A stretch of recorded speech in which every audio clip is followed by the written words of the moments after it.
viewpoints, to try and comment, not to have to offer solutions, because I mean I can only comment about the situation around, and I believe that if we can enhance this dialogue, one time we'll have a solution. So as you put it, I mean it's been evident everywhere that Uganda is one of the highest entrepreneurial countries globally. But equally, Uganda is one of those countries that suffers with the highest levels of unemployment. Yes. And now, post-COVID, even before COVID, it's one of the countries that suffers most of the failed businesses. Now, already they were failing when there were no tangible shocks. Now, with tangible shocks of epidemics, you also raised other tangible shocks of inflation. And the last time I was here, when we discussed issues to do with the socio-economic markets in Uganda, I tried to be very elaborate, and I said that, you see, people are looking at an effect of a cause that happened a couple of years ago. The inflation we are suffering today has not happened now. It is something that happened before. But because we are not appropriately cushioned, which can be something that can be discussed at a future point, because we are not appropriately cushioned, that is why we are suffering the effects now. And unless we arrest these effects now, we are also going to suffer the impact in the next couple of years. And then you'll be saying, but what went wrong? Why did Uganda's growth all of a sudden go down? The issues keep growing. You address one, you address another. You don't address one, you suffer with the effects, consequences, and finally with impacts, which is something that I need us to bring to the table. So one of the things that I wanted to use to comment about the issues around SMEs, and as you put it, immediately someone thinks about money or receives money. And I mean, there's all been this government money that has been given out. And I mean, which is a very good thing. But the question is the Ugandan culture appropriately prepared to receive entrepreneurship? Are they appropriately packaged to be entrepreneurs? Do they know the vital ecosystem around entrepreneurship? Do they know what an entrepreneur does? I don't know if you've taken time to read about the Israeli culture. It is quite interesting. Children are introduced to entrepreneurship at a tender age. They are encouraged to make as many mistakes as possible. By the time they are of age or adults, they have made all the mistakes around entrepreneurship. But because of the culture around them, they are able to stick and grow their enterprises. Now, that's one of the recipes why their investments are able to work and their entrepreneurial ventures are able to work. Now, the question is that the situation here in Uganda? Now, I want to go back to your question of how can we support these SMEs? First of all, they were not appropriately prepared because of our culture, which is start go. In itself, it is not a culture which deepens the roots of businesses. But Dr. Faith, as well, entrepreneurship, there's no entrepreneurship without risk. So you will find someone saying, no, you must be a risk taker. I mean, look at Elon Musk, he's venturing into space and so on. So they feel like, you must test the waters so that you get to learn. That's a very good observation, and I'll get to comment about that shortly. But I didn't want to miss where I'm going to right now. So I was saying that our culture is not sinking us deep into entrepreneurship, and as a result, when we are hit by such shocks, the idea is that we won't survive. So what do we do moving forward? Now, this is where my second perspective is coming from, and this is coming from the angle of the academia. Uganda, as we've just heard, is one of the literate countries in the world. We speak the best English. That's a nice one. Yes. We also understand what we speak. Exactly, we also understand what we speak. Exactly, a number of things that we know. Yes. But the question is our education what we need to keep the businesses going?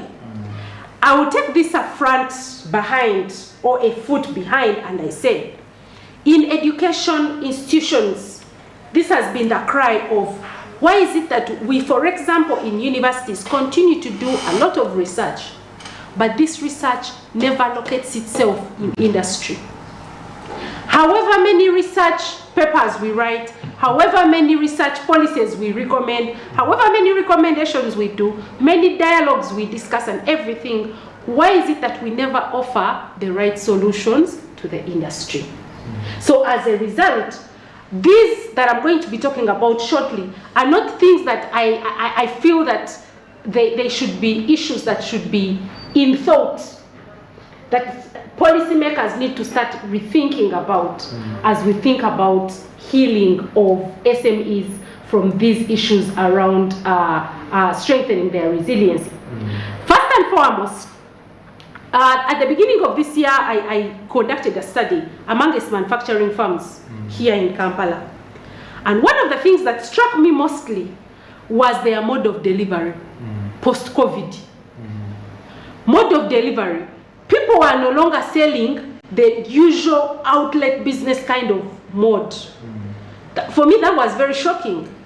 In the post-COVID, when you think businesses are reopening and things are changing, I was shocked that people are taking on small milestones in terms of how they deliver their products to their customers. So that sent me to thinking again backwards. How do we get our SMEs prepared in terms of being innovative? Innovative pathways have been emphasized a couple of times as one of the ways that will transmit from where we are to fit into the fourth industrial revolution. Because I mean, yes, Uganda, we're still operating in the second industrial revolution, but the world has moved. We are in the fourth industrial revolution. And what does the fourth industrial revolution offer to us? Bigger markets. I like that he talked about the issue of connecting infrastructure in terms of roads, connecting infrastructure in terms of railway, connecting infrastructure in terms of electricity and all that will boost our productivity. But the idea is that we should be able to connect to the world. So how can we support our businesses, our SMEs, to find meaning in reaching out to the world? What I can call digitalization. And not just digitalization, but innovation in digitalization. So for me, that's one of the elements that businesses need to strongly rethink as we think about reboosting these SMEs in terms of their resilience. Number two that I wanted to talk about is the issue of building business communities. Now, when we talk about business communities, of course, a couple of different countries belong to different economic groupings. So a simple example that I always raise with the people I get to interact with is that Uganda belongs to the East African community. In the East African community, currently we have 7 countries. A couple of those countries are short of milk. But yet, if you go to Shema, a liter of milk is 500 shillings. So what does it take for us to move that milk from there to a place where they are to tap onto the opportunities? If we are not organized in business communities, how will they benefit? But the organization is actually there. The government has instituted and is supporting the East African community. But how do we ensure that a small medium enterprise taps onto that opportunity? This can be boosted through business communities. Number 3 issue that SMEs need to rethink in order to strengthen their resiliency is the issue of agility. And agility means your ability to keep changing with the times. If you are an SME that operated comfortably in 2019 and you have not changed anything in terms of your operation since 2019, then you cannot be present. Why? So many things have changed. 2020 and 2021 presented a situation whereby you either thought out of the box in terms of your learning, your ability to learn, your ability to be agile with the environment, or you are shade off. So are businesses rethinking that? Now, your guess is as good as mine. You can double check with what is happening. Recently, I took critical interest in closures of supermarkets in Uganda. A very fast-paced issue that I don't think anyone is actually looking at in regard to research. I mean, I'm coming from a research orientation, as I mentioned. So what is the real issue? What are the neighbors? What are the other supermarkets in the industry thinking about in regard to why their friends are closing? Is it something they feel won't reach them, or they're just waiting for it to reach them and they are closed? No one is rethinking that. So education is very vital. And of course in education, we always talk about reskilling, constantly skilling and reskilling right. For me, I mean, coming from the academic point of view, I appreciate the fact that we are giving education. But the many questions I've always asked, that is our education actually relevant? Are we passing on the right skill? If we are not passing on the right skill, then it's time that we rethink who is skilling these SMEs and how many are being reskilled every year and in what skills. So this is another very vital issue. The other issue that I wanted to table as I get to the close is the issue of financing.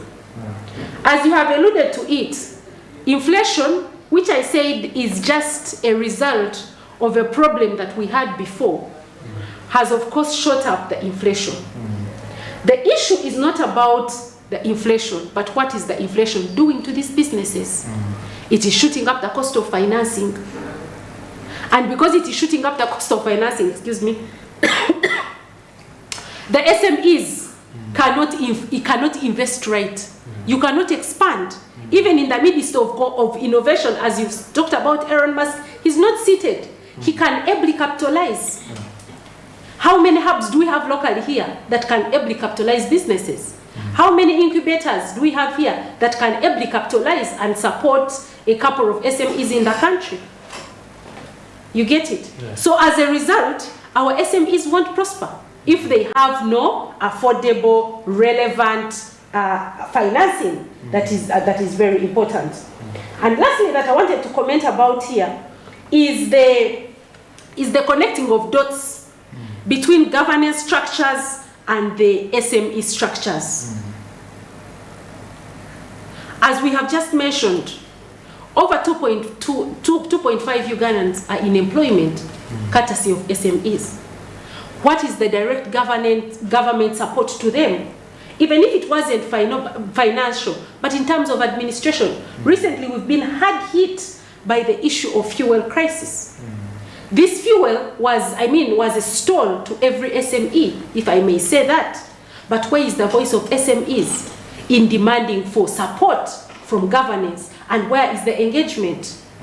How does this trickle down to the SMEs? This is time that these kinds of dialogue are put in place if these SMEs are actually going to merit support. But also, you might ask yourself, as all this is being done, are the SMEs themselves interested? Do we see any SMEs at the forefront of picking such discussions with the various governance structure so that help can come to them, so that support can be brought closer to them? Do we see that? I think we see more of, it's a resolve. They are resolved in isolation of things are not working or will strike in the background with less engagement. And of course, with that less engagement, then there won't be any kind of support that will come up, right? So for me, my argument as I close in is that, one, if we have to rebuild resiliency among these SMEs, it must be a deliberate move by SMEs to come to the forefront and push, because all the different areas that I've provided call for the intent of SMEs to be at the driving force and the center force of them recognizing that they need to reboost their resiliency. But can they reboost something they don't know? So for me, that's a question that I leave at the table. Can these SMEs reboost what they don't know? And if they don't know, who is responsible for this so that we can support the SMEs? Well, thank you very much, Dr. Faith. I want to come to you, Dr. Julius, rather Mr. Julius. Sorry about I'm not the doctor, not even which doctor. I'm sorry. Sorry about that. But Dr. Faith has put across some very strong points on our culture, our lack of globalization, building bigger markets, digitalization, reskilling, financing, and academia, education point of view. But during the COVID-19 pandemic, the central bank rate was being lowered, and this was to facilitate borrowing for these different SMEs so that they could stay afloat despite the COVID-19 pandemic.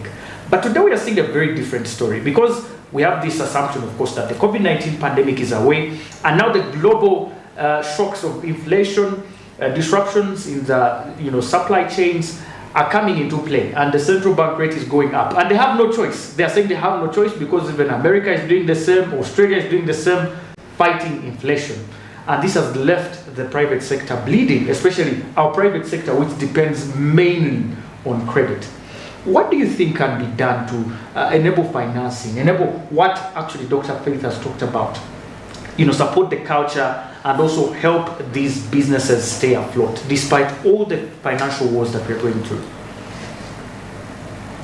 I would like to allay your fear that, for instance, even talking about culture, while I'm not an expert of culture, I love culture. And I'll give you an example where, until yesterday, the culture of communal ownership of land in Pakele, in Acholi area. You really love Pakele? Yes, I love every place of Uganda. It has something to offer. Yes. If you looked at the communal culture on land management and many other things, or rather mismanagement and many other things in the Bukedea, Kamtur areas, you would come to a conclusion that the business of just living hand to mouth is strongly changing. That people are using their respective pieces of land as families, as communities, to be able to make a living, to take advantage of Soroti Fruit Factory and the broader industrial park. Now with about 20 factories that has come up in that part of the country. That culture, which until yesterday you would simply boast of cows and have like a bear, that now I have 100 or I have 200 or 1,000 heads of cattle merely. That culture, if you looked at the Masid areas, if you looked at the Chivoga areas and Changwanzi, if you looked at the Nkore areas, the Kazo areas, and you'd see that culture has changed. That business of numeracy, of herds of cattle simply for prestige and boasting at a bar or at the church service has been converted into greater wealth. So when we talk about SMEs and this, frustrated this, we need to be a bit careful. We need to check. SMEs are not simply synonymous with urban centers. They are also potentially or explicitly SMEs across the horizon, across the rural areas, urban and peri-urban areas. So when you have that conceptual clarity, then I think the discussion now takes perhaps a different angle, or it takes a broader horizon of the discussion in terms of how then do we teach if this child has had the grandfather's orientation of simply keeping this number of goats for purposes of making noise in the village, and I have the biggest number, that now you can that you already have capital that you can convert into a dairy cow, into a better managed beef cattle or goat for purposes of getting an income. To meet, why income? To meet your other needs of life, because life does not simply depend on say one item. So that's one. The other aspect I would like us to share, even if it was to really make it elitist and talk about mainly urban centers, the government of Uganda, occasioned onto us by COVID, for instance, in the recovery aspirations, government of Uganda I'll just take 2 samples, but I would have had even much more. We don't have all the time. Financial year 2020-21, government through Uganda Development Bank, injected 500 and excess of 555 billion shillings for SMEs to borrow, use, and then be able to pay back at some point as a way of recovery. That was not all. His Excellency President Museveni directed that a similar arrangement should happen in the subsequent financial year. So in financial year 2021-2022, there was additional 103 billion shillings through that scheme. Of course, there have been challenges in terms of the terms of borrowing, and that Minister of Finance, government at large, because that was also a cabinet directive, have been able to relax some of those conditionalities for those specific SMEs that may need a financial reboost or rebooting to be able to get the hand. And that is happening. Number two, government has established over 6 wealth creation funds, including Emioga, including other money through microfinance support center and utilizing the post bank infrastructure, which is a government bank, which does not just depend on physical premises in Soroti town or in Barara town, but actually has a minivan and can drive all the way up to Wizwera in the villages, up to Wanyamaheni. It can drive up to Achuna in Amuria district. That infrastructure is existing. So I think a good media channel like yourselves, Smart 24, your Smart, I always admire you, is to take that information out. Don't keep people in the dark, and then there is a whole presumption government is not doing this, government is not doing it. The other question may be, is government doing enough? That could be another discussion for the day. But also quickly to say that if you looked broadly at the landscape in Uganda, number one, you require security for all these things to be, even us to be here and the viewers to be out there and sharing their thoughts, whether they agree or disagree is a detail. But you need security as well. And in terms of security, for instance, a lot has been achieved. The coins of this world have been chased away, the Fedemos and group. But you still have lingering guys who disturb our peace, and an SME person may not necessarily have the personal vehicle to close all the windows and the AC himself or herself up, but rather still depends on the border and the Imba guys are still moving around. That could be a security matter that I think police has made a lot of investment into rectifying. Some of these thuggery remains a bit, around in the country.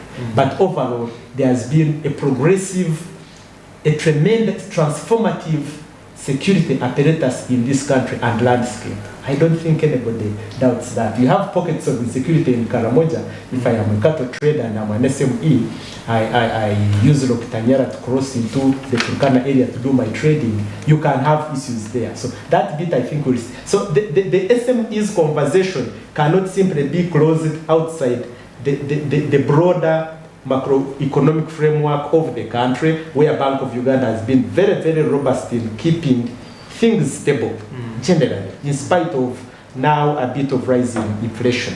But also, when you look at some of the causes, food has been one of the causes for high inflation. We've been lucky to have a bit of rains, but you see we are depending on God's mercy.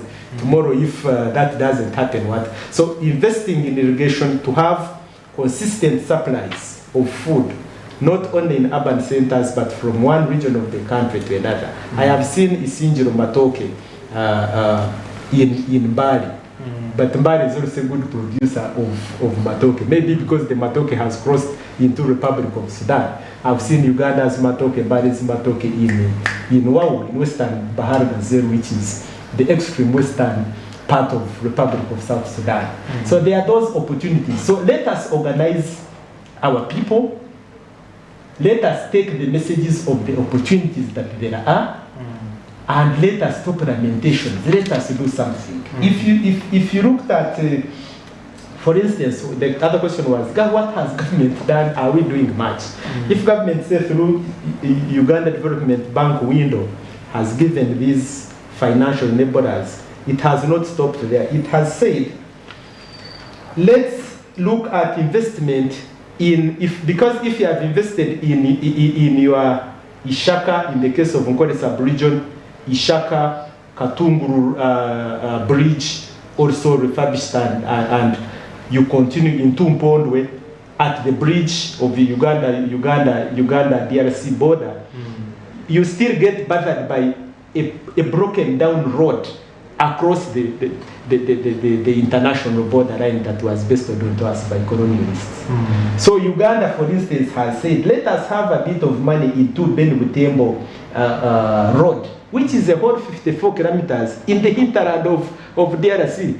But the purpose is, many people don't seem to understand that benefits a Ugandan manufacturer at Mkwano Industries here in Kampala. That helps that mango producer. If you looked at our Moyo mango plant that is coming in to partake of those mangoes and many other fruits, produce juice for the market. Remembering that if you looked at that, links up with opening up deliberately, consciously, as Karl Marx says, consciously opening up Uganda Airlines route Entebbe to Kinshasa. Why?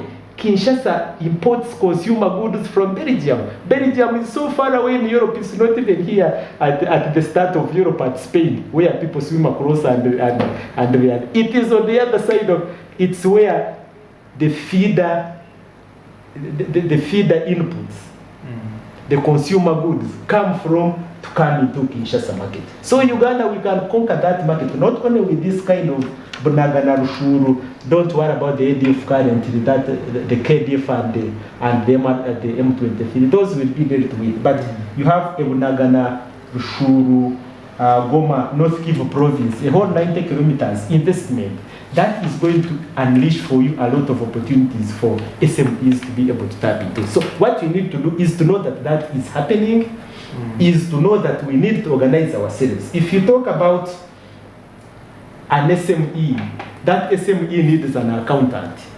That SME that is in form of a farm FAR, needs a good veterinary doctor, needs a good agriculturist. So government has refurbished and expanded Bukarasa Technical Agriculture Training School as an example. Those are opportunities that we should not lose in the scope, in the horizon of looking at SMEs. If you already have a Cavendish University which has been licensed by government, where faith comes from, by government run programs in this country, and it is giving us good accountants, an SME will simply hire that accountant to do their business. So I think government has put in place a wonderful mechanism.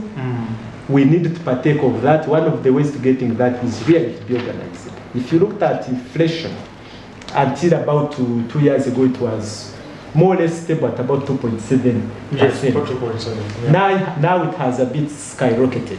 Not a bit, 10.7 now. 10.7 and still counting. Yes. But also, some of the factors for that are external. Yes. Some are internal. If for instance, Uganda, because of the external factors, we said until yesterday we've been importing chicks.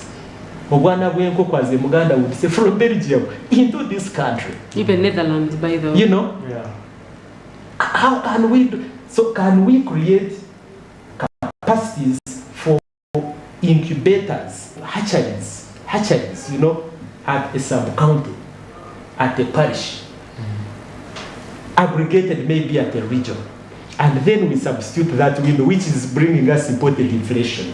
Can we, if we produce, Uganda today we produce 4.1 million metric tons of cassava, but that is because out of Uganda's 41 million hectares of arable land, we are just barely using 17 million hectares.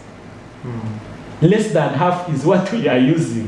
So, but cassava can give you an input for pharmaceuticals. We have about 50 pharmaceuticals in Uganda and still counting because of the good conducive environment by the government.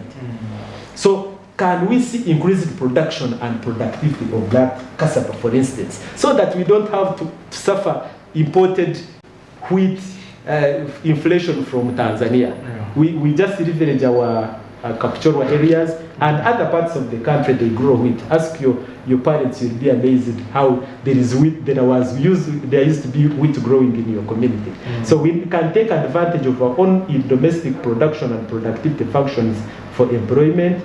And if you have, say, a big investment like Mukwano as an example, Mukwano Industries as an example, but Mukwano Industries is using imported oil and other products for making soap and vegetable oil from Malaysia, very far away in Asia. So in case of anything, we can make through SMEs arrangement. Yes. We have facilities that can be able to work with, to have networks of farmers, as is happening in some parts of the country now. In Lira, in Acholi sub-region, and we pick their ground nuts for purposes of oil, and we substitute that is coming from Malaysia. So the opportunities are immense. I think smart guys, smart 24 guys like yourselves, you need to continue maybe, you will need to have a bigger discussion on another day on where are those opportunities exactly without talking big and just lip service. But if you are really producing sugar here, and you can convert the current sugar into industrial sugar. That industrial sugar is required by the 40 pharmacies, some of the 40 pharmacies we have here. You can conquer so much. So there is a lot Ugandans need to be alive and continue the protracted struggle for economic liberation and taking advantage of the government investments that are being put in place. Well, thank you very much, Mr. Julius. Ladies and gentlemen, we are taking our last break and coming back to our last session, been talking to Dr. Faith and Mr. Julius. Now, in the final session, we just want to talk about policy, and also we have someone from the academic sector here. And one of the challenges in the business world today is the formation people get in school. And so what are some of those challenges and how can we address them? We'll return shortly. I will be right back. Stay with us.